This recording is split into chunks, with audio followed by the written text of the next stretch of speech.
Hello అండి. ఈరోజు మనం 10వ తరగతి న్యూ సిలబస్ 2024-25కు సంబంధించిన సిలబస్ సోషలు, జియోగ్రఫీ, సమకాలీన భారతదేశంలో 7వ పాఠం జాతీయ ఆర్థిక వ్యవస్థ, జీవనాడులు. దీని గురించి చూద్దాం.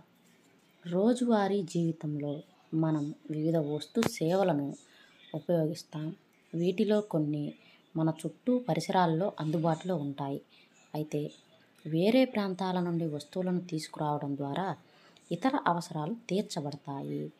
వస్తు సేవలు వాటంతట అవే సరఫరా ప్రాంతాల నుండి గిరాకీ ప్రాంతాలకు చేరలేవు. చూడండి, వస్తు సేవలు వాటంతట అవే సరఫరా ప్రాంతం నుంచి గిరాకీ ప్రాంతానికి చేరలేవు. అంటే ఇప్పుడు కొండపల్లిలో మనకి మామూలుగా బొమ్మలు తయారవుతాయి, చెక్క బొమ్మలు తయారవుతాయి. నేను హైదరాబాద్లో ఉంటున్నా. నాకు ఆ చెక్క బొమ్మ కావాలంటే వాటంతట అవే రాలేవుగా.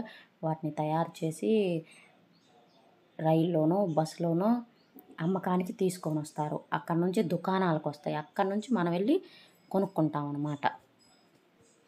ఈ వస్తు సేవలను వాటి సరఫరా ప్రాంతాల నుండి గిరాకీ ప్రాంతాలకు తరలించటానికి రవాణా అవసరం. ఈ రవాణా సదుపాయం కలుగజేయడంలో కొందరు వ్యక్తులు నిమగ్నమై ఉంటారు. ఎవరైతే రవాణా ద్వారా వినియోగదారులకు ఉత్పత్తులను చేరేలా చేస్తారో వారిని వ్యాపారులు అంటారు. చూడండి, రవాణా ద్వారా, దేని ద్వారా అంటే రవాణా ద్వారా వినియోగదారులకు ఉత్పత్తులను చేరేలా చేసేవారినే వ్యాపారులు అంటారు. అందువల్ల ఒక దేశం యొక్క అభివృద్ధి దేశ వస్తువులు, సేవలు ఉత్పత్తితో పాటు వేగవంతమైన రవాణాపై కూడా ఆధారపడి ఉంటుంది. అందుచేత సమర్థవంతమైన రవాణా సాధనాలు శీఘ్రాభివృద్ధి ముందస్తు అవసరంగా ఉంది. అంటే మనం వస్తువులను ఒక చోట నుంచి ఒక చోటికి చేర్చుకోవడానికి రవాణా అనేది అవసరం అన్నమాట. సమర్థవంతమైన రవాణాని మనం తొందరగా ముందుగా ఫస్ట్ మనం అభివృద్ధి చేసుకుంటే తర్వాత ఈ వస్తువులను చేరవేయటం, వాటి ద్వారా లాభాలు రావటం ఇవన్నీ జరుగుతాయి అన్నమాట. వస్తువులు, సేవల తరలింపు మన భూమి యొక్క 3 ముఖ్యమైన మార్గాలైన డొమైన్ భూమి, జలము, వాయువుల ద్వారా జరుగుతుంది. వీటి ఆధారంగా రవాణాను భూ, జల, వాయు రవాణాగా వర్గీకరించవచ్చు. చూడండి, రవాణా సాధనాలు భూమి, జలము, వాయువు. భూమిలో రోడ్డు మార్గాలు, రైలు మార్గాలు, గొట్టపు మార్గాలు. జల మార్గంలో అయితే అంతర్స్థలీయ, అంతర్జాతీయ. అంతర్జాతీయ అంటే ఒక దేశం నుంచి వేరే దేశానికి పోవటం, మన దేశం నుంచి వేరే దేశాలకు పోవటం అనేది అంతర్జాతీయం. అంతర్స్థలీయం అంటే మన దేశంలోనే ఒక రాష్ట్రం నుంచి ఒక రాష్ట్రానికి తరలించడం అనేది అంతర్స్థలీయం.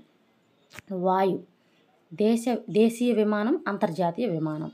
దేశీయ విమానం అంటేనే మన దేశంలోనే ముంబై నుంచి కోల్కత్తాకో, లేకపోతే ముంబై నుంచి బెంగళూరుకో, ముంబై నుంచి ఢిల్లీకో, ఇట్లా మన దేశంలోనే. అంతర్జాతీయం అంటే ఏంది, అటు ఇతర దేశాలకు. ఈ విమానాలు కూడా అంతర్జాతీయ విమానయానం అంటే మనం ఎలా అయితే మన దేశంలో మనం ఫ్లైట్లు నడుపుకుంటున్నామో ఇతర దేశాలు కూడా మన దేశంకి ఫ్లైట్లు వస్తుంటాయి కదా, మలేషియా ఫ్లైట్లని, లేకపోతే లండన్ ఫ్లైట్లని, అట్లా అవి. ప్రభుత్వ రంగం దేశీయ విమానంలో ప్రభుత్వ రంగ విమానాలు ఉన్నాయి, ప్రైవేటు విమాన సర్వీసులు కూడా అందుబాటులో ఉన్నాయి. చాలా కాలం వరకు ఒక పరిమిత ప్రాదేశిక ప్రాంతానికి మాత్రమే రవాణా వాణిజ్యం పరిమితం చేయబడింది. శాస్త్ర సాంకేతిక విజ్ఞానాల అభివృద్ధితో ప్రభావితమైన వాణిజ్య రవాణా రంగాలు సుదూరంగా విస్తరించగలిగాయి. సమర్థవంతమైన, వేగవంతమైన రవాణా సహాయంతో నేడు ప్రపంచం ఒక పెద్ద గ్రామంగా మార్చబడింది. అభివృద్ధి చెందిన సమాచార ప్రసార వ్యవస్థ సహాయంతో రవాణా రంగం బాగా అభివృద్ధి సాధించగలిగింది. అందువల్ల రవాణా, సమాచార ప్రసారం మరియు వాణిజ్యం ఒకదానికొకటి పరస్పర పూరకాలుగా ఉన్నాయి. నేడు భారతదేశం విశాలమైన విస్తీర్ణం, వైవిధ్యం, భాష మరియు సామాజిక సాంస్కృతిక బహుళత్వం కలిగి ఉన్నప్పటికీ ప్రపంచంలోని ఇతర దేశాలతో బాగా అనుసంధానించబడి ఉంది. రైలు మార్గాలు, వాయు మార్గాలు, జల మార్గాలు, వార్తాపత్రికలు, రేడియో, టెలివిజన్, చలనచిత్రాలు మరియు అంతర్జాలం మొదలైనవి అనేక విధాలుగా దేశ సామాజిక ఆర్థిక పురోగతికి దోహదం చేస్తున్నాయి. స్థానిక స్థాయి నుండి అంతర్జాతీయ స్థాయి వరకు జరిగే వర్తకాలు ఆర్థిక వ్యవస్థల శక్తిని పెంపొందించాయి. ఆర్థిక వ్యవస్థ విస్తరణ మన జీవితాలను సుసంపన్నం చేస్తూ పెరుగుతున్న జీవన సౌకర్యాల కోసం వసతులను, సదుపాయాలను గణనీయంగా జోడించింది. ఈ అధ్యాయంలో మన దేశానికి మరియు ఆర్థిక వ్యవస్థకు ఆధునిక రవాణా మరియు సమాచార ప్రసార సాధనాలు ఏ విధంగా జీవనాడులుగా ఉంటాయో మీరు పరిశీలిస్తారు. ఆ విధంగా నేటి స్థానిక, జాతీయ, ప్రపంచ వాణిజ్యానికి విస్తృతమైన, సమర్థవంతమైన నెట్వర్క్ కలిగి ఉన్న రవాణా ప్రసార సాధనాలు అవసరం అని స్పష్టంగా తెలుస్తుంది. ఇప్పుడు రవాణా మార్గాల్లో రోడ్డు మార్గాల గురించి చూద్దాం. భారతదేశం ప్రపంచంలో 2వ అతిపెద్ద రహదారి వ్యవస్థను కలిగి ఉంది. చూడండి, 2వ అతిపెద్ద రహదారి వ్యవస్థను కలిగి ఉన్న దేశం భారతదేశం ప్రపంచంలో. ఇవి సుమారు 62.16 లక్షల కిలోమీటర్ల వరకు విస్తరించి ఉంది. భారతదేశంలో రైలు మార్గాల కంటే ముందు రోడ్డు మార్గాలు ఉండేవి. రోడ్డు మార్గాలు నిర్వహించడంలో ఉన్న సౌలభ్యం దృష్ట్యా అవి ఇప్పటికీ రైలు మార్గాల కన్నా ఎక్కువ ప్రాముఖ్యతను కలిగి ఉన్నాయి. రైలు రవాణాతో పోలిస్తే రోడ్డు రవాణాకు పెరుగుతున్న ప్రాముఖ్యత ఈ క్రింది కారణాల వల్ల ఏర్పడింది. రోడ్ల నిర్మాణ వ్యయం రైల్వే లైన్ల కంటే చాలా తక్కువగా ఉంటుంది. రహదారులు విభాజిత మరియు ఎగుడు దిగుడు ప్రదేశంల గుండా పోగలవు. రోడ్డు మార్గాలను అత్యంత ఏటవాలు ప్రాంతాల గుండా మరియు హిమాలయాలు వంటి ఎత్తైన పర్వత ప్రాంతంలో కూడా వేయవచ్చు. రోడ్డు రవాణా అనేది తక్కువ దూరాలకు మరియు తక్కువ మొత్తంలో వస్తువులను, వ్యక్తులను రవాణా చేయడంలో లాభసాటిగా ఉంటుంది. ఇంటింటికి సేవలు అందించే సమయంలో సరుకులు నింపడం మరియు సరుకులను దించటం ఖర్చు చాలా తక్కువగా ఉంటుంది. రహదారి రవాణా ఇతర రవాణా మార్గాలైన రైల్వే స్టేషన్లు, విమానాశ్రయాలు, ఓడరేవులను అనుసంధానించుటలో సహాయకారిగా ఉంటుంది. ఎందుకు రోడ్డు మార్గం ప్రాముఖ్యతను ఎక్కువగా కలిగి ఉంది అంటే, రైల్వేలతో పోల్చుకుంటే రోడ్లు వేయటానికి ఖర్చు తక్కువ అన్నమాట. అలాగే ఎగుడు దిగుడు ప్రదేశాల్లో కూడా రోడ్డు మనం వేయగలుగుతాం. కొండ ప్రాంతాల్లో, ఏటవాలుగా ఉండే ప్రాంతాల్లో కూడా రోడ్లని వేయగలుగుతాం.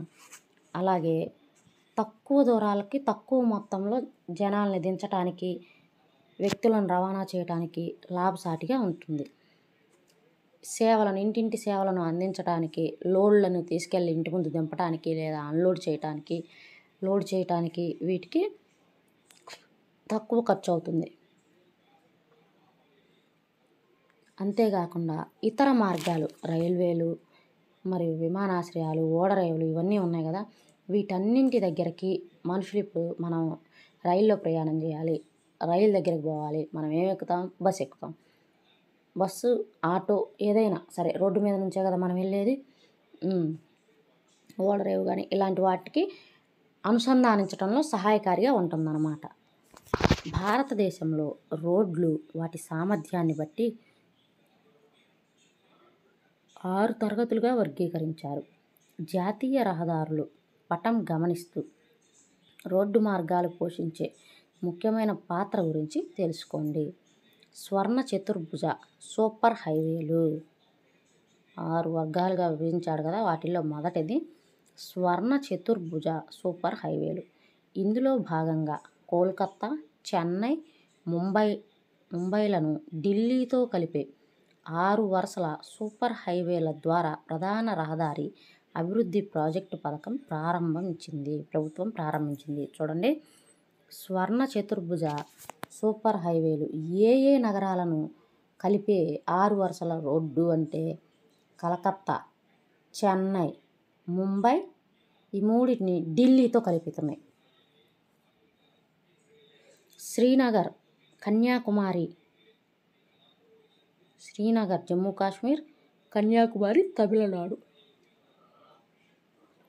కలిపే ఉత్తర దక్షిణ కారిడార్లు మరియు సిల్చార్ అస్సాం, పోర్బందర్ గుజరాత్ వీటిని కలిపే తూర్పు పశ్చిమ కారిడార్లు ఈ ప్రాజెక్టులో భాగంగా ఉన్నాయి. చూడండి, శ్రీనగరు, కన్యాకుమారి, అలాగే సిల్చార్, పోర్బందర్ భారతదేశంలో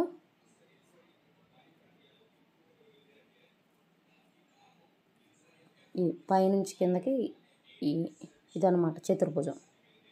ఇది కూడా ఇందులో భాగమే. ఈ సిల్చార్ అస్సాంలో ఉంది, ఇటువైపు పోర్బందర్ గుజరాత్లో ఉంది. ఈ రెండింటిని కలుపుతుంది. అలాగే ఇక్కడ శ్రీనగర్ జమ్మూ కాశ్మీర్లో ఉంది, కింద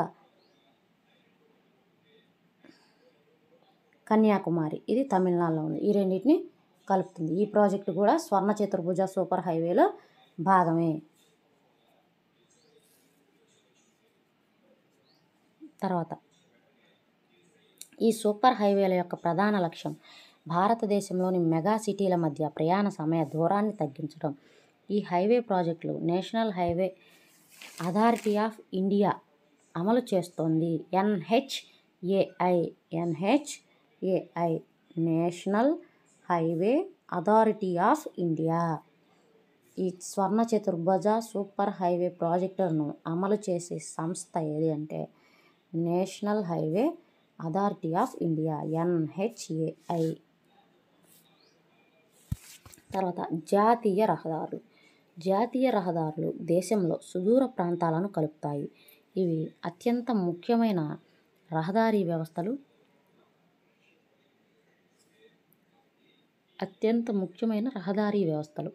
అనేక ప్రధాన జాతీయ రహదారులు ఉత్తర, దక్షిణ మరియు తూర్పు, పశ్చిమ దిశలలో నడుస్తాయి. తర్వాత రాష్ట్ర రహదారులు. రాష్ట్ర రాజధానిని వివిధ జిల్లాల ముఖ్య పట్టణాలతో కలిపే రహదారులను రాష్ట్ర రహదారులు అంటారు. చూడండి, రాష్ట్ర రాజధానిని వివిధ జిల్లాల ముఖ్య పట్టణాలతో కలిపే రహదారులే రాష్ట్ర రహదారులు.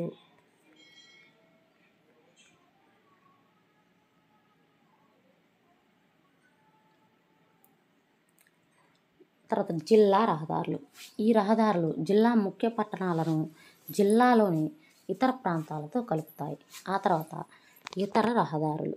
మారుమూల గ్రామాలు, మారుమూల ప్రాంతాలు, పట్టణాలతో కలిపే గ్రామీణ రహదారులు ఈ తరగతి కిందకి వర్గీకరించబడ్డాయి.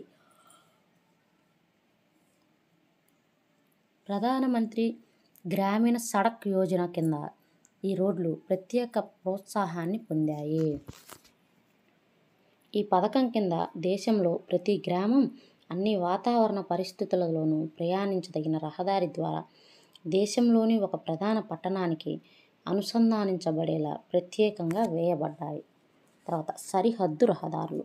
వీటితో పాటు భారతదేశ ప్రభుత్వ సంస్థ అయిన సరిహద్దు రహదారీ సంస్థ దేశ సరిహద్దు ప్రాంతాలలో రోడ్డు మార్గాలను నిర్మించి నిర్వహిస్తుంది. ఉత్తర మరియు ఈశాన్య సరిహద్దు ప్రాంతాలలో వ్యూహాత్మక ప్రాముఖ్యత కలిగిన రహదారుల అభివృద్ధి కోసం ఈ సంస్థ 1960లో స్థాపించబడింది. ఈ రోడ్డు మార్గాలు క్లిష్టతరమైన భూస్వరూపాలైన పర్వత ప్రాంతాల్లో రవాణా అవకాశాలను మెరుగుపరిచి ఈ ప్రాంతాల ఆర్థిక అభివృద్ధికి సహాయపడ్డాయి. చూడండి, సరిహద్దు రహదారులు.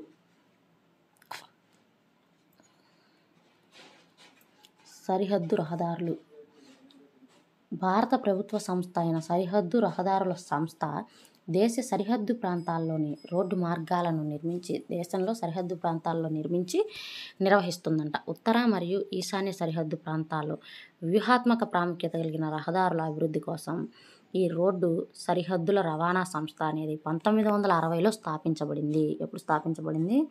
1960లో స్థాపించబడింది. ఈ రోడ్డు మార్గాలు క్లిష్టతరమైన భూస్వరూపాలైన పర్వత ప్రాంతాల్లో రవాణా అవకాశాలను మెరుగుపరిచి ఈ ప్రాంతాల ఆర్థిక అభివృద్ధికి సహాయపడ్డాయి. చూడండి,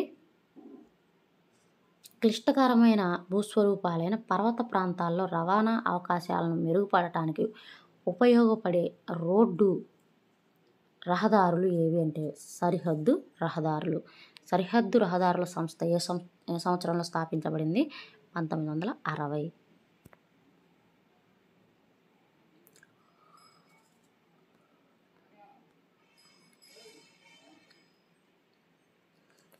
మీకు తెలుసా అని ఇక్కడ ఏదో ఇచ్చాడు చూడండి. ప్రపంచంలోనే అతి పొడవైన హైవే టన్నెల్ అయిన అటల్ టన్నెల్. హైవే టన్నెల్ ఏంటి? ప్రపంచంలో అతి పొడవైన హైవే టన్నెల్ అటల్ టన్నెల్ 9.02 కిలోమీటర్లను సరిహద్దు రహదారి సంస్థ నిర్మించింది. ఈ సొరంగం ఏడాది పొడవునా మనాలిని లాహుల్ స్పితి లోయలో కలుపుతుంది. అంతకుముందు ప్రతి సంవత్సరం భారీ హిమపాతం కారణంగా లోయలో దాదాపు 6 నెలల పాటు రాకపోకలు స్తంభించేవి.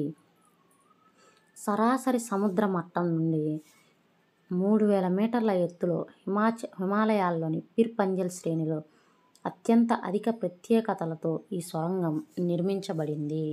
ఏ శ్రేణిలో అటల్ టన్నెల్ నిర్మించబడిందంటే పిర్ పంజల్ పర్వత శ్రేణిలో, హిమాలయాల్లోని పిర్ పంజల్ పర్వత శ్రేణిలో అటల్ టన్నెల్ నిర్మించబడింది. ఈ అటల్ టన్నెల్ సముద్ర మట్టం నుంచి ఎంత ఎత్తులో ఉందంటే 3000 మీటర్ల ఎత్తులో ఉంది. రోడ్లు వాటి నిర్మాణానికి ఉపయోగించే పదార్థాల రకం ఆధారంగా మెటల్డ్, అన్మెటల్డ్ రోడ్డు మార్గాలుగా వర్గీకరించవచ్చు. మెటల్డ్, అన్మెటల్డ్. మెటల్డ్ రోడ్లు అంటే సిమెంటు, కాంక్రీటు లేదా తారతో నిర్మించవచ్చు. అందువల్ల అవి కొద్ది ప్రాంతానికే పరిమితమయ్యాయి. మెటల్డ్ అంటే సిమెంటు, కాంక్రీటు లేదా తారు. ఈ 3 కూడా మెటల్డ్ రోడ్లు అన్నమాట. ఈ మూడిట్లో ఏది ఉపయోగించిన. అయినప్పటికీ ఇటీవల కాలంలో దేశంలోని వివిధ ప్రాంతాల్లో రహదారులు అభివృద్ధి వేగంగా జరిగింది.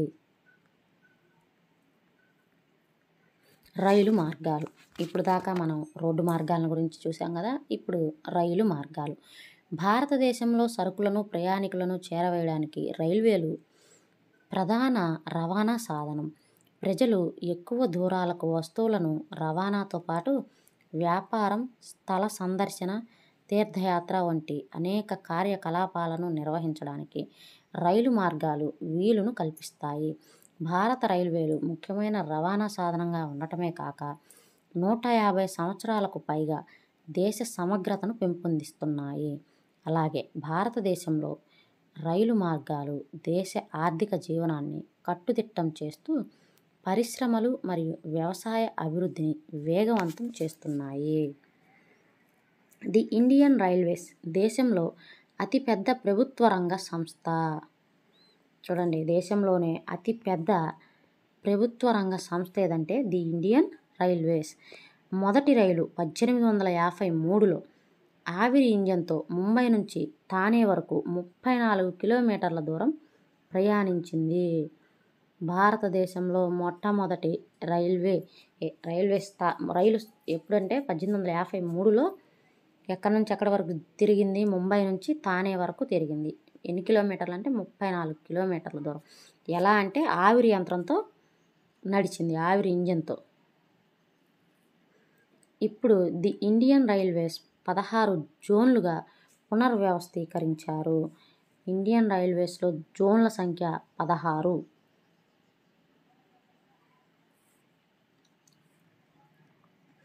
దేశంలో రైలు మార్గాల నెట్వర్క్ విస్తరణ విధానాన్ని నైసర్గిక, ఆర్థిక మరియు పరిపాలనా కారకాలు ప్రభావితం చేశాయి. ఉత్తర మైదానాలు, విస్తారమైన భూమి, అధిక జనసాంద్రత మరియు వ్యవసాయ వనరులతో రైల్వేల పెరుగుదలకు అత్యంత అనుకూలమైన పరిస్థితిని అందచేశాయి. చూడండి, రైల్వేల పెరుగుదలకు అత్యంత అనుకూలమైన పరిస్థితిని అందచేసిన ప్రాంతాలు ఏంటి అంటే ఉత్తర మైదానాలు, ఉత్తర మైదానాలు. అయినప్పటికీ పెద్ద సంఖ్యలో నదులు ప్రవహిస్తూ రైలు మార్గాల నిర్మాణానికి అడ్డంకులుగా ఉండటంతో నదులపై వంతెన నిర్మాణాలు అవసరమైనాయి. కొండలతో కూడిన ద్వీపకల్ప ప్రాంతాల్లో రైలు మార్గాలను తక్కువ ఎత్తుగల కొండ ప్రాంతాల్లో కనుమలు లేదా సొరంగాల గుండా వేశారు. హిమాలయ పర్వత ప్రాంతాలు కూడా అధిక ఎత్తు, తక్కువ జనాభా మరియు ఆర్థిక అవకాశాల కొరత కారణంగా రైల్వే లైన్ల నిర్మాణానికి ప్రతికూలంగా ఉన్నాయి.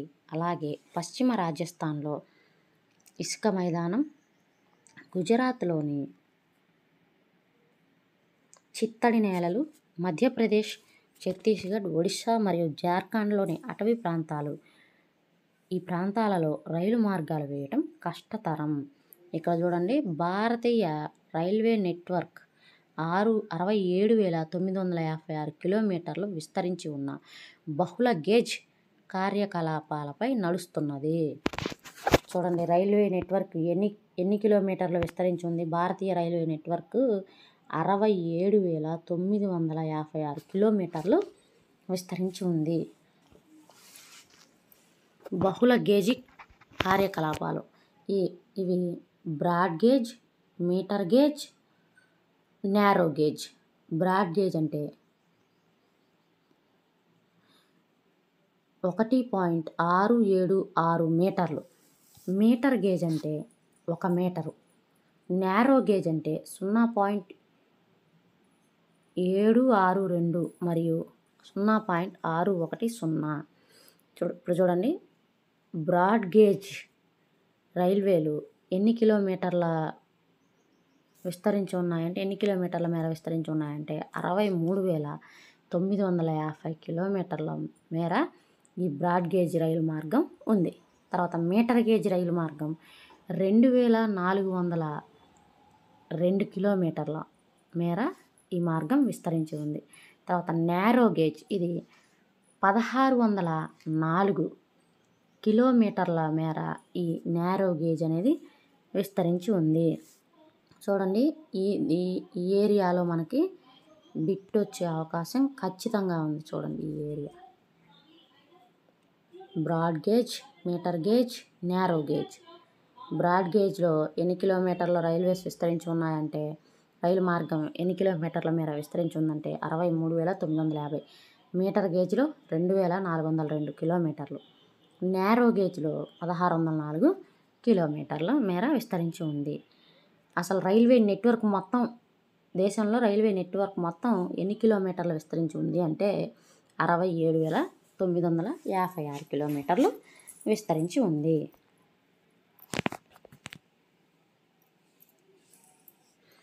తర్వాత అవిచ్ఛిన్న సహ్యాద్రి పర్వత శ్రేణులను 2 పర్వత శ్రేణుల మధ్య ఉన్న లోయ ప్రాంతం లేదా కనుమ ద్వారా మాత్రమే దాటగలము.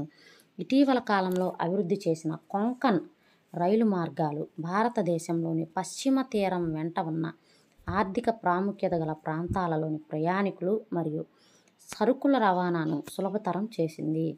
ఇది కొన్ని ప్రాంతాలలో రైలు పట్టాలు మునిగిపోవడం, కొండ చర్యలు విరిగిపడటం వంటి అనేక సమస్యలను కూడా ఎదుర్కొంటున్నది. నేడు మన జాతీయ ఆర్థిక వ్యవస్థలో రైలు మార్గాలు అన్నీ ఇతర రవాణా మార్గాల కంటే ముఖ్యమైనవిగా మారాయి. అయినప్పటికీ రైలు రవాణా కూడా కొన్ని సమస్యలను ఎదుర్కొంటుంది. చాలామంది ప్రయాణికులు టికెట్టు లేకుండా ప్రయాణిస్తున్నారు. దొంగతనాలు, రైల్వే ఆస్తుల నష్టం ఇంకా పూర్తిగా ఆగలేదు. ప్రజలు రైళ్లను ఆపడం, అనవసరంగా చైన్లు లాగడం వల్ల రైల్వే వ్యవస్థకు భారీ నష్టం వాటిల్లుతుంది. నిర్ణీత సమయం ప్రకారం రైలు నడపటంలో మనం మన రైల్వే వ్యవస్థకు ఎలా సహాయం చేయొచ్చో ఆలోచించండి. ఇది రైల్వే వ్యవస్థను గురించి. తర్వాత పైప్ లైన్లు, గొట్టపు మార్గాలు. భారతదేశ రవాణా పటంలో పైప్ లైన్ రవాణా నెట్వర్క్ కొత్తగా చేరింది. గతంలో వీటిని నగరాలు, పరిశ్రమలకు నీటిని తరలించడానికి ఉపయోగించేవారు. ఇప్పుడు గొట్టపు మార్గాల ద్వారా ముడి చమురు, పెట్రోలియం ఉత్పత్తులు, సహజ వాయువులు చమురు మరియు సహజ వాయువుల క్షేత్రాల నుండి చమురు శుద్ధి కేంద్రాలకు, ఎరువుల కర్మాగారాలకు మరియు తాప విద్యుత్ కేంద్రాలకు రవాణా చేయడానికి ఉపయోగిస్తున్నారు. చూడండి, పైప్ లైన్ల ద్వారా మనం వేటిని రవాణా చేస్తామంటే,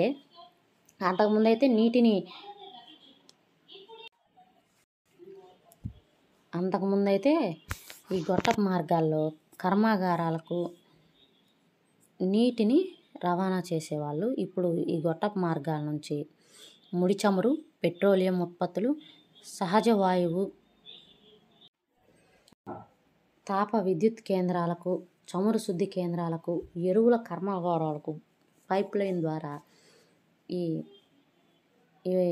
చమురును, పెట్రోలియం ఉత్పత్తులు, సహజ వాయువు వీటిని పంపిస్తున్నారన్నమాట. బరౌని, మధుర, పానిపట్ వంటి చమురు శుద్ధి మరియు గ్యాస్ ఆధారిత ఎరువుల కర్మాగారాల వంటి సుదూర లోతట్టు ప్రాంతాలకు గొట్టపు మార్గాల కారణంగా మాత్రమే సాధ్యమైనవి. గొట్టపు మార్గాలు వేయడానికి ప్రారంభ ఖర్చు ఎక్కువగా ఉంటుంది, కానీ తదుపరి నిర్వహణ ఖర్చులు తక్కువగా ఉన్నాయి. ఇది ట్రాన్స్షిప్మెంట్ నష్టాలు అంటే రవాణా నిర్వహణ నష్టాలు లేదా జాప్యాలు లేకుండా చేస్తుంది. దేశంలో గొట్టపు మార్గాలు రవాణా 3 ముఖ్యమైన నెట్వర్క్లను కలిగి ఉన్నాయి. చూడండి, ఎగువ అస్సాంలో చమురు క్షేత్రం నుంచి గౌహతి, బరౌని మరియు అలహాబాద్ మీదుగా కాన్పూర్, ఉత్తరప్రదేశ్ వరకు ఉంది పైప్ లైన్. ఇది బరౌని నుండి రాజ్బంద్ మీదుగా హల్దియా వరకు, రాజ్బంద్ నుండి మౌరిగ్రామ్ మరియు గౌహతి నుండి సిలిగురి వరకు శాఖలను కలిగి ఉంది. ఎగువ అస్సాంలోని చమురు క్షేత్రం నుండి గౌహతి, బరౌని మరియు అలహాబాద్ మీదుగా కాన్పూర్ వరకు ఈ పైప్ లైన్ అనేది విస్తరించి ఉంది. దీంట్లో శాఖలు ఏమేమి ఉన్నాయంటే, మళ్ళీ బరౌని నుండి రాజ్బంద్ మీదుగా హల్దియా వరకు ఒక శాఖ, రాజ్బంద్ నుండి మౌరిగ్రామ్ మరియు గౌహతి నుండి సిలిగురి వరకు ఇట్లా 3 శాఖలను కలిగి ఉంది. తర్వాత గుజరాత్లోని సలయా నుండి విరామ్గావ్, మధుర, ఢిల్లీ మరియు సోనిపట్ మీదుగా పంజాబ్లోని జలంధర్ వరకు, ఇది కోయలి, వడోదర, గుజరాత్ సమీపంలో చక్షు మరియు ఇతర ప్రాంతాలను అనుసంధించడానికి శాఖలను కలిగి ఉంది. మొదటి 1700 కిలోమీటర్ల పొడవైన Hazira Vijayapur Jagdishpur HVJ Hazira Vijayapur Jagdishpur cross country pipe line అన్ని రాష్ట్రాలను కలుపుతూ వేయబడిన సహజ వాయువు గొట్టపు మార్గం. ముంబై హై మరియు బస్సేన్ సహజ వాయు క్షేత్రాలను పశ్చిమ మరియు ఉత్తర భారతదేశంలోని వివిధ ఎరువులు, విద్యుత్, పారిశ్రామిక సముదాయంతో అనుసంధానం చేసింది. మొత్తానికి భారతదేశంలో అవస్థాపన సౌకర్యాల కింద గ్యాస్ పైప్ లైన్లు 1700 కిలోమీటర్ల నుంచి 18,500 కిలోమీటర్ల క్రాస్ కంట్రీ పైప్ లైన్లకు విస్తరించింది. ఫస్ట్ 1700 కిలోమీటర్లతో ప్రారంభించిందంట, ఇప్పటికీ 18,500 కిలోమీటర్లకి విస్తరించింది. తర్వాత జల మార్గాలు. పురాతన కాలం నుంచి భారతదేశం సుదూర సముద్రయానం చేసే దేశాలలో ఒకటిగా నిలిచింది. మన దేశ నావికులు సమీప సుదూర ప్రాంతాలకు ప్రయాణించేవారు. తద్వారా భారతీయ వాణిజ్యాన్ని, సంస్కృతిని మోసుకెళ్లారు, వ్యాప్తి చేశారు. జల మార్గాలకు చౌకైన రవాణా సాధనాలు, అధిక సంఖ్యలో భారీ వస్తువులను మోయడానికి ఇవి చాలా అనుకూలంగా ఉంటాయి. ఇది ఇంధన సామర్థ్యం కలిగిన, పర్యావరణానికి అనుకూలమైన రవాణా సాధనం. చూడండి, ఇంధన సామర్థ్యం కలిగిన, పర్యావరణానికి అనుకూలమైన రవాణా సాధనం ఏమిటి అంటే జల మార్గాలు. భారతదేశంలో 14,500 కిలోమీటర్ల పొడవైన అంతఃస్థలీయ నౌకాయాన జలమార్గాలు ఉన్నాయి. చూడండి, భారతదేశంలో ఎన్ని కిలోమీటర్ల పొడవైన అంతఃస్థలీయ నౌకాయాన జలమార్గాలు ఉన్నాయి? 14,500 కిలోమీటర్లు. వీటిలో కేవలం 5,600 కిలోమీటర్లు మాత్రమే యాంత్రిక నౌకల ద్వారా ప్రయాణించదగినవి. ఈ క్రింది జలమార్గాలు ప్రభుత్వం జాతీయ జలమార్గాలుగా ప్రకటించింది. అవేంటో చూద్దాం.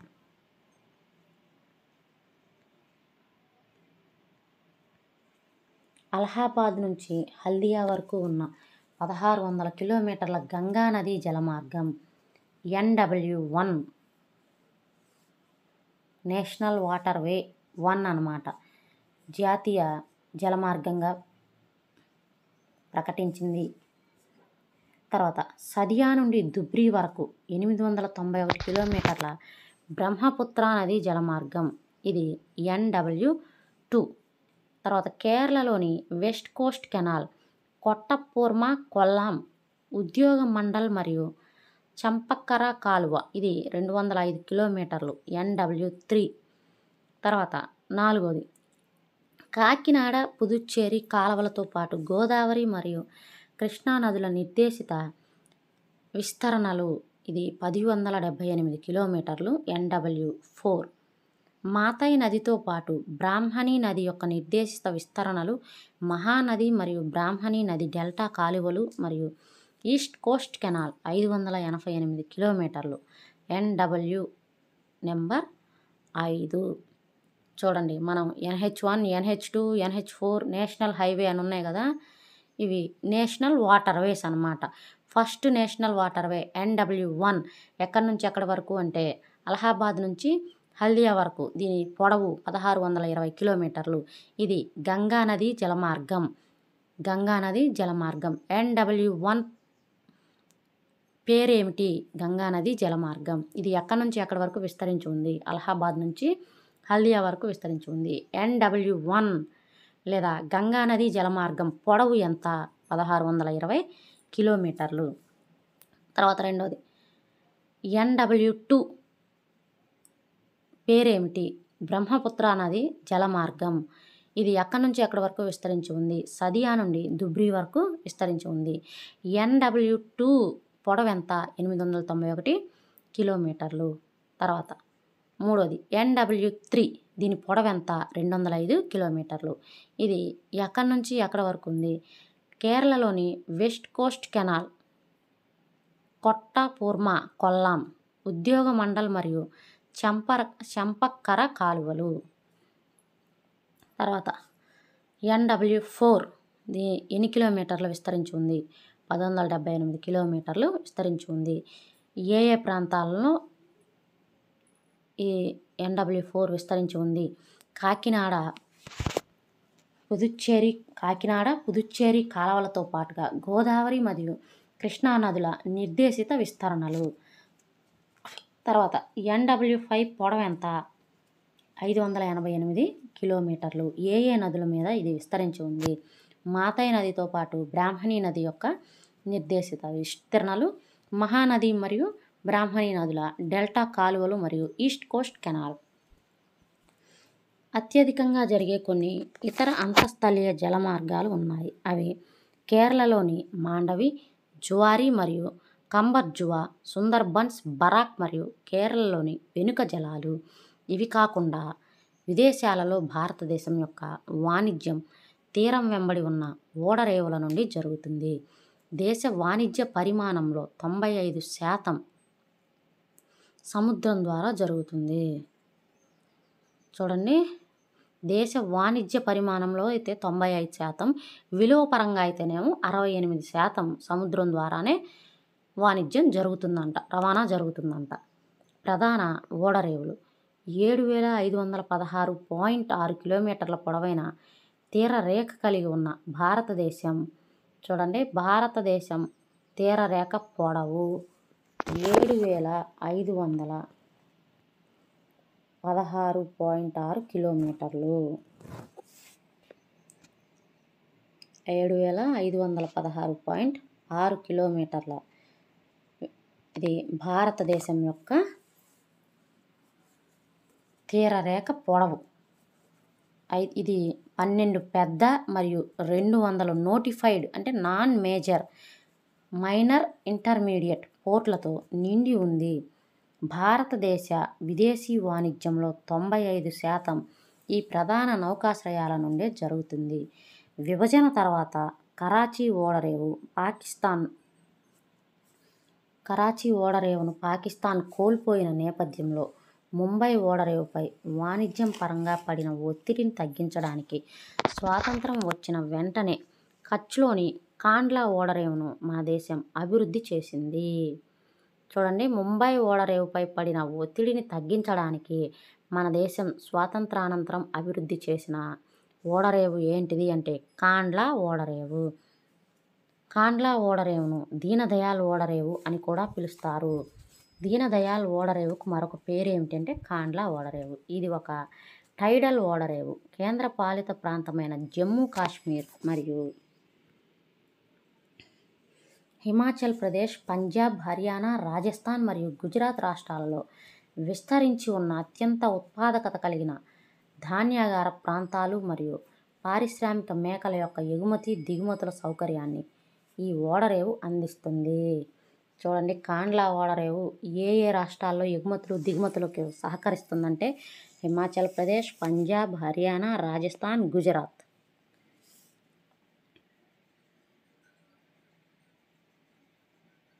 ముంబై ఓడరేవు విశాలమైన, సహజ సిద్ధమైన, చక్కని ఆశ్రయం కల్పించే అతిపెద్ద ఓడరేవు. జవహర్లాల్ నెహ్రూ ఓడరేవు అని ముంబై ఓడరేవుకి పేరు. ముంబై ఓడరేవులో రద్దీని తగ్గించడంతో పాటు ఈ ప్రాంతానికి ప్రధాన ఓడరేవుగా ఉపయోగపడే ఉద్దేశంతో అభివృద్ధి చేయబడింది మర్మగోవా ఓడరేవు. ఇది గోవాలో ఉంది. దేశంలో ప్రధాన ఇనుప ఖనిజాన్ని ఎగుమతి చేసే ఓడరేవు మర్మగోవా. భారతదేశ ఇనుప ఖనిజం ఎగుమతిలో ఈ ఓడరేవు దాదాపు 50% వాటాను కలిగి ఉంది. కర్ణాటకలో ఉన్న న్యూ మంగళూరు ఓడరేవు ప్రధానంగా కుంద్రేముఖ్ గనుల నుండి ఇనుప ఖనిజాన్ని ఎగుమతి చేస్తుంది. చూడండి, కర్ణాటకలోని న్యూ మంగళూరు ఓడరేవు ఏ గనుల నుండి వచ్చే ఇనుప ఖనిజాన్ని ఎక్కువగా ఎగుమతి చేస్తుంది అంటే కుద్రేముఖ్.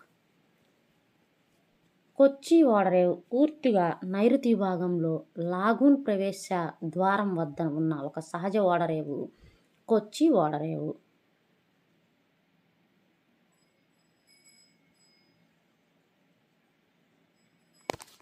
తూర్పు తీరం వెంబడి వెళుతున్నప్పుడు ఆగ్నేయంలో మీరు తమిళనాడులో ట్యూటికోరిన్ ఓడరేవును చూస్తారు. ఈ ఓడరేవు సహజ నౌకాశ్రయంతో పాటు దాని వెనుక భాగంలో ఎగుమతులు దిగుమతులకు వీలు కల్పించే విశాలమైన ఖాళీ ప్రదేశాన్ని కలిగి ఉంటుంది. ఆ విధంగా ఈ ఓడరేవు పొరుగు దేశాలైన శ్రీలంక, మాల్దీవులు మరియు భారతదేశ తీర ప్రాంతాల వాణిజ్య నిర్వహణకు వృద్ధిని కనబరుస్తుంది. దేశంలోని పురాతన కృత్రిమ ఓడరేవులలో చెన్నై ఒకటి. ఇది వాణిజ్యం మరియు కార్గో పరిమాణం పరంగా ముంబై తరువాత స్థానంలో ఉంది. విశాఖపట్నం అత్యంత లోతైన భూపరివేష్టిత మరియు సురక్షితమైన ఓడరేవు. అత్యంత లోతైన భూపరివేష్టితను కలిగి ఉన్న ఓడరేవు ఏది అంటే విశాఖపట్నం ఓడరేవు. ఈ రేవును మొదట్లో ముడి ఇనుము ఎగుమతి కోసం ప్రారంభించారు. ఒడిస్సాలో ఉన్న పారాద్వీప్ ఓడరేవు ఇనుప ఖనిజం ఎగుమతిలో ప్రత్యేకతను కలిగి ఉంది. కోల్కతా ఓడరేవు ఒక అంతఃస్థలీయ నదీ ఆధారిత ఓడరేవు. ఈ ఓడరేవు గంగా, బ్రహ్మపుత్ర, హరివానం యొక్క విశాలమైన, సమృద్ధి అయిన పరిపుష్టి భూమికి సేవలు అందిస్తుంది. టైడల్ పోర్ట్ అయినందున దీనికి హుగ్లీ నదిలో నిరంతర పూడికతీత అవసరం అవుతుంది. కోల్కతా ఓడరేవుపై పెరుగుతున్న ఒత్తిడిని తగ్గించేందుకు హల్దియా ఓడరేవు అనుబంధ నౌకాశ్రయంగా అభివృద్ధి చేయబడింది. నేడు వాయుమార్గాలు. నేడు విమాన ప్రయాణం అత్యంత వేగవంతమైన, సౌకర్యవంతమైన మరియు ప్రతిష్టాత్మకమైన రవాణా సాధనం. దీని ద్వారా ఎత్తైన పర్వతాల వంటి కఠిన భూస్వరూపాలు, దుర్భరమైన ఎడారులు, దట్టమైన అడవులు, సుదూరంగా విస్తరించిన సముద్రాల వంటి భాగాలను చాలా సులభంగా చేరుకోవచ్చు. వాయు రవాణా లేనప్పుడు పెద్ద నదులు, ఖండిత భూస్వరూపాలు, దట్టమైన అడవులు, తరచుగా వచ్చే వరదలు మరియు అంతర్జాతీయ సరిహద్దులు మొదలగున వాటితో నిండి ఉన్న దేశంలో ఈశాన్య ప్రాంతం గురించి ఆలోచించండి. విమాన ప్రయాణం ఈ ప్రాంతాన్ని చేరుకోవడాన్ని సులభతరం చేస్తుంది. భారతదేశంలో ఈశాన్య ప్రాంతం అంతా హిమాలయ పర్వతాలు, అడవులు, మరి కొండలు, గుట్టలు వీటన్నిటితో విస్తరించి ఉంది. నదులు వాటిలో రవాణా కష్టం. అలాంటి రాష్ట్రాలని చేరుకోవాలంటే ఈ వాయు మార్గం విమాన ప్రయాణం అనేది సులభతరం చేస్తుంది. తీర ప్రాంతాల్లో oil and natural gas corporation కార్యకలాపాలకు దుర్లభమైన ప్రాంతాలు, ఈశాన్య రాష్ట్రాల వంటి క్లిష్టమైన భూభాగాలకు జమ్మూ కాశ్మీర్, హిమాచల్ ప్రదేశ్ మరియు ఉత్తరాఖండ్ రాష్ట్రంలోని మారుమూల ప్రాంతాలకు పవన్ హాన్స్ హెలికాప్టర్ లిమిటెడ్ తన హెలికాప్టర్ సేవలను అందిస్తుంది. చూడండి, జమ్మూ కాశ్మీర్, హిమాచల్ ప్రదేశ్ మరియు ఉత్తరాఖండ్ రాష్ట్రాల్లోని మారుమూల ప్రాంతాలకు హెలికాప్టర్ సేవలను అందించే సంస్థ ఏది అంటే పవన్ హాన్స్ హెలికాప్టర్ లిమిటెడ్. తర్వాత విమాన ప్రయాణం సామాన్యులకు అందుబాటులో లేదు. ఈశాన్య రాష్ట్రాల్లో మాత్రమే సామాన్య ప్రజలకు సేవలను విస్తరించేందుకు ప్రత్యేక సౌకర్యాలను కల్పించారు. సమాచార ప్రసారం.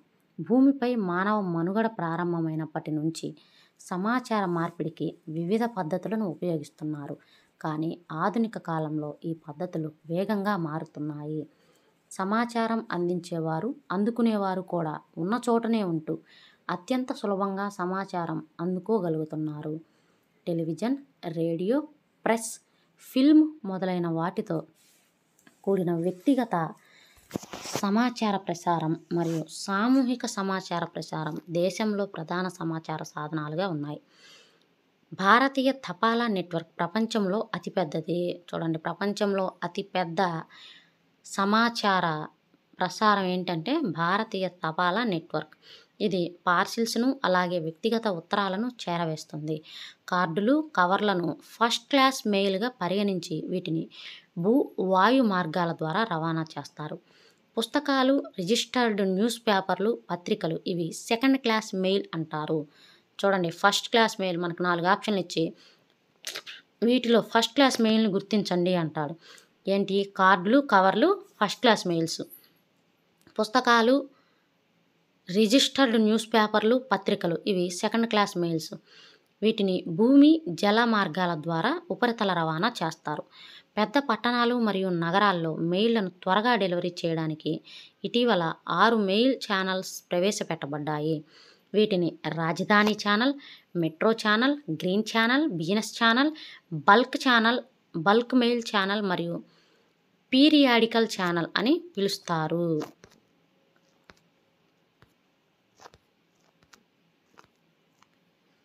మీకు తెలుసా? విజ్ఞాన ఆధారిత ప్రవర్తన దిశగా భారతదేశాన్ని రూపొందించడానికి డిజిటల్ ఇండియా అనేది ఒక సర్వసమ్మేళన బృహత్ కార్యక్రమం.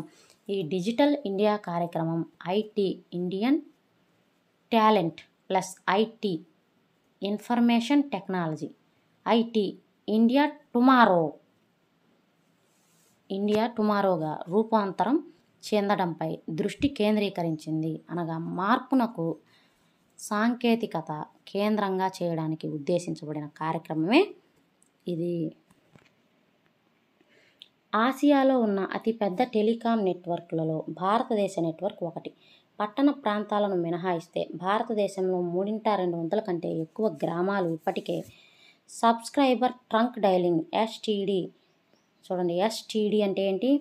సబ్స్క్రైబర్ ట్రంక్ డైలింగ్ టెలిఫోన్ సౌకర్యం కలిగి ఉన్నాయి. క్షేత్రస్థాయి నుండి పై స్థాయికి సమాచార ప్రసారాన్ని బలోపేతం చేయడానికి ప్రభుత్వం దేశంలోని ప్రతి గ్రామానికి 24 గంటల పాటు ఎస్టీడీ సౌకర్యాన్ని విస్తరించడానికి ప్రత్యేక ఏర్పాటు చేసింది.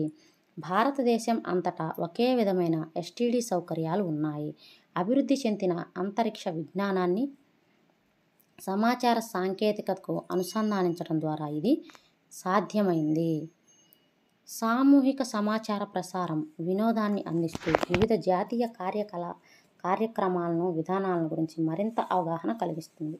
ఇందులో రేడియో, టెలివిజన్, వార్తాపత్రికలు, మ్యాగజైన్లు, పుస్తకాలు, చలనచిత్రాలు ఉన్నాయి. ఆల్ ఇండియా రేడియో ఆకాశవాణి దేశంలో వివిధ ప్రాంతాలలో విస్తరించి ఉన్న వివిధ వర్గాల ప్రజల కోసం జాతీయ, ప్రాంతీయ, స్థానిక భాషలలో వివిధ రకాల కార్యక్రమాలను ప్రసారం చేస్తుంది. జాతీయ టెలివిజన్ ఛానల్ అయిన దూరదర్శన్ ప్రపంచంలోని అతిపెద్ద భూ ఉపరితల నెట్వర్క్లలో ఒకటి. దూరదర్శన్ వివిధ వయసుల వారికి వినోదం, విద్య నుండి క్రీడలు మొదలైన అనేక రకాల కార్యక్రమాలను ప్రసారం చేస్తుంది. ప్రతి సంవత్సరం భారతదేశం పెద్ద సంఖ్యలో వార్తాపత్రికలు మరియు పీరియాడికల్స్ను ప్రచురిస్తుంది. అవి వాటి కాల వ్యవధిని బట్టి వివిధ రకాలుగా ఉంటాయి. వార్తాపత్రికలు దాదాపు 100 భాషలు మరియు మాండలికాల్లో ప్రచురించబడతాయి. దేశంలో అత్యధిక సంఖ్యలో వార్తాపత్రికలు హిందీలో ప్రచురితమవుతున్నాయని, తర్వాత ఆంగ్లం మరియు ఉర్దూ భాషలలో ప్రచురితమవుతున్నాయని మీకు తెలుసా? భారతదేశం ప్రపంచంలో అత్యధిక చలనచిత్రాలను నిర్మిస్తుంది. ఇది లఘు చిత్రాలు, వీడియో ఫీచర్ ఫిల్మ్స్ మరియు వీడియో షార్ట్ ఫిల్మ్స్ను నిర్మిస్తుంది.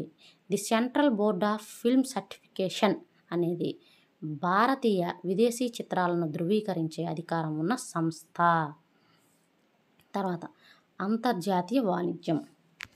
దేశాలు, రాష్ట్రాల ప్రజల మధ్య వస్తువుల మార్పిడిని వాణిజ్యం అంటారు. అటువంటి మార్పిడి జరిగే ప్రదేశాన్నే మార్కెట్ అంటారు. 2 దేశాల మధ్య జరిగే వాణిజ్యాన్ని అంతర్జాతీయ వాణిజ్యం అంటారు. ఇది సముద్ర, వాయు లేదా భూ మార్గాల ద్వారా జరగవచ్చు. స్థానిక వాణిజ్యం నగరాలు, పట్టణాలు మరియు గ్రామాల్లో జరుగుతుండగా, రాష్ట్ర స్థాయి వాణిజ్యం 2 లేదా అంతకంటే ఎక్కువ రాష్ట్రాల మధ్య జరుగుతుంది. ఒక దేశం యొక్క అంతర్జాతీయ వాణిజ్య పురోగతి దాని ఆర్థిక పరిపుష్టికి సూచిక. కాబట్టి ఇది ఒక దేశానికి ఆర్థిక కొలమానంగా పరిగణించబడుతుంది. వనరులకు ప్రాదేశిక పరిమితులు ఉన్నందున అంతర్జాతీయ వాణిజ్యం లేకుండా ఏ దేశం మనుగడను సాధించదు. ఎగుమతులు, దిగుమతులు వాణిజ్యంలోని భాగాలు. ఒక దేశం యొక్క ఎగుమతి మరియు దిగుమతుల మధ్య వ్యత్యాసం దాని వాణిజ్య సమతుల్యతను సూచిస్తుంది. ఎగుమతి విలువ దిగుమతుల విలువను మించిపోనప్పుడు దానికి అనుకూలమైన వాణిజ్య సంతులనం అంటారు. దీనికి విరుద్ధంగా దిగుమతుల విలువ ఎగుమతుల విలువను మించి ఉంటే దానిని వాణిజ్య ప్రతికూల సంతులనం అని పిలుస్తారు. వాణిజ్య అనుకూల సంతులనం అంటేనేమో దిగుమతులు తక్కువగా ఉండాలి. 2 పదాలు ఉపయోగిస్తే కన్ఫ్యూజ్ అవుతారు. అందుకని ఎగుమతుల కన్నా దిగుమతులు తక్కువగా ఉంటే అనుకూల సంతులనం. ఎగుమతుల కన్నా దిగుమతులు ఎక్కువగా ఉంటాయి. ఎగుమతుల కంటే దిగుమతులు ఎక్కువగా ఉంటేనేమో ప్రతికూల సంతులనం. భారతదేశం ప్రపంచంలో అన్ని ప్రధాన వాణిజ్య విభాగాలు మరియు అన్ని భౌగోళిక ప్రాంతాలలో వాణిజ్య సంబంధాలను కలిగి ఉంది. భారతదేశం నుండి ఇతర దేశాలకు ఎగుమతి చేయబడే వస్తువులలో రత్నాలు మరియు ఆభరణాలు, రసాయనాలు మరియు వాటి సంబంధిత ఉత్పత్తులు, వ్యవసాయం మరియు వ్యవసాయ అనుబంధ ఉత్పత్తులు మొదలైనవి ఉన్నాయి. భారతదేశానికి దిగుమతి అయ్యే వస్తువులలో పెట్రోలియం, ముడి చమురు, వాటి ఉత్పత్తులు, రత్నాలు మరియు ఆభరణాలు, రసాయనాలు మరియు సంబంధిత ఉత్పత్తులు, మూల లోహాలు, ఎలక్ట్రానిక్ వస్తువులు, యంత్రాలు, వ్యవసాయం మరియు వ్యవసాయ సంబంధ ఉత్పత్తులు ఉన్నాయి. భారతదేశం అంతర్జాతీయ స్థాయిలో సాఫ్ట్వేర్ దిగ్గజంగా ఆవిర్భవించింది. సమాచార సాంకేతిక ఎగుమతి ద్వారా పెద్ద ఎత్తున విదేశీ మారక ద్రవ్యాన్ని ఆర్జిస్తుంది. ఒక వ్యాపారంగా పర్యాటకం. గత 3 దశాబ్దాలుగా భారతదేశంలో పర్యాటకం గణనీయంగా అభివృద్ధి చెందింది. 15 మిలియన్లకు పైగా ప్రజలు పర్యాటక పరిశ్రమలో ప్రత్యక్షంగా ఉపాధి పొందుతున్నారు. పర్యాటకం జాతీయ సమగ్రతను కూడా ప్రోత్సహిస్తూ స్థానిక హస్తకళలు, సాంస్కృతిక కార్యక్రమాలకు మద్దతునిస్తుంది. ఇది మన సంస్కృతి మరియు వారసత్వం గురించి అంతర్జాతీయ పరంగా అవగాహన పెరగటానికి కూడా సహాయపడుతుంది. విదేశీ పర్యాటకులు వారసత్వం పర్యాటకం, పర్యావరణ పర్యాటకం, సాహస పర్యాటకం, సాంస్కృతిక పర్యాటకం, వైద్య పర్యాటకం మరియు వాణిజ్య పర్యాటకం కోసం భారతదేశాన్ని సందర్శిస్తారు. దేశంలోని అన్ని ప్రాంతాల్లో పర్యాటక అభివృద్ధి విస్తారమైన అవకాశాలు ఉన్నాయి. అభివృద్ధి చెందుతున్న ఈ పరిశ్రమ కోసం వివిధ పర్యాటకాలను ప్రోత్సహించడానికి ప్రయత్నాలు జరుగుతున్నాయి.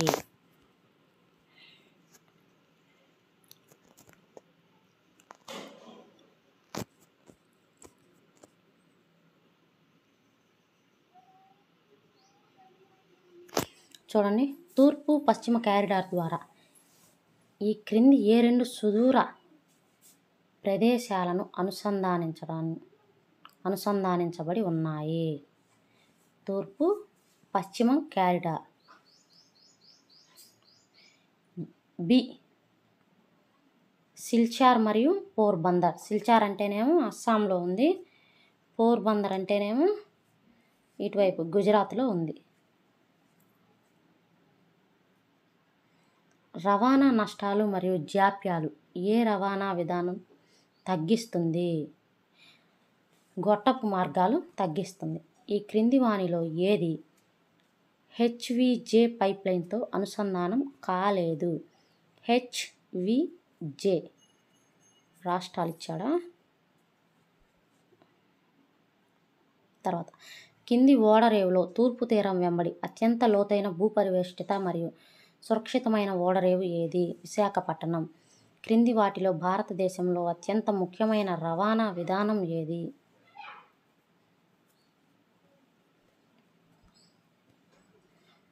రోడ్డు మార్గాలు. 2 లేదా అంతకంటే ఎక్కువ దేశాల మధ్య వాణిజ్యాన్ని వివరించడానికి ఈ క్రింది పదాలను ఉపయోగిస్తాం. అంతర్జాతీయ వాణిజ్యం. బి.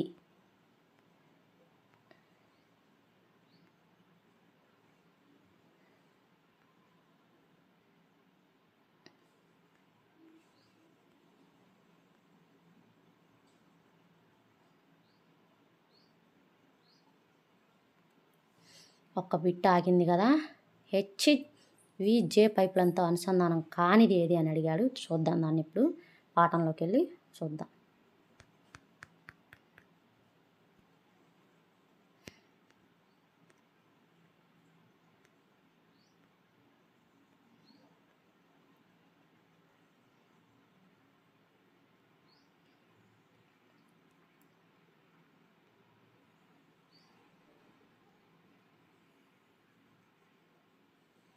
హజీరా, విజయపూర్, జగదీష్పూర్.